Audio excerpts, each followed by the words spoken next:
नमस्कार. सत्य को जाणून न्यूजमध्ये आपले स्वागत आहे. ऑनलाईन फसवणूक करणाऱ्यास मुंबई येथून आमगाव पोलिसांनी केले जेरबंद.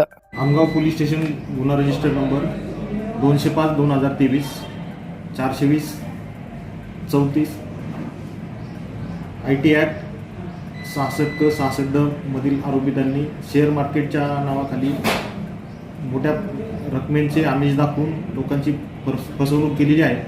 सदरचे आरोपी हे मोबाईल नंबर बदलून लोकांशी संपर्क साधून बऱ्याच रकमा त्यांनी बँकेच्या अकाउंटवर वळती करून घेतलेल्या आहेत.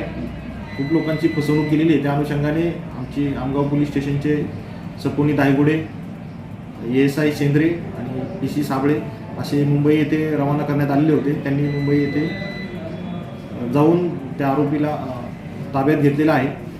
कल्पेश मिश्रा नावाचे आरोपी आपल्याला मिळालेले आहेत.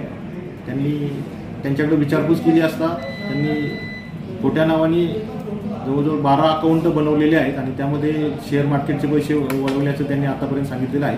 इतर आरोपी कोण आहेत त्यांचा पण आपण त्यांच्याकडून शोध घेत आहोत आणि रक्कम पण हस्तगत करण्याचा प्रयत्न करत आहोत. गुन्ह्याचा तपास सुरू आहे. आरोपी सध्या पोलीस कस्टडीमध्ये आहे. सर्व नागरिकांना त्या अनुषंगाने आवाहन करण्यात येत आहे की असे जर आमिष कुणी आपल्याला दाखवत असेल तर त्या आमिषाला आपण बळी पडू नका. स्वतःचं संरक्षण करा.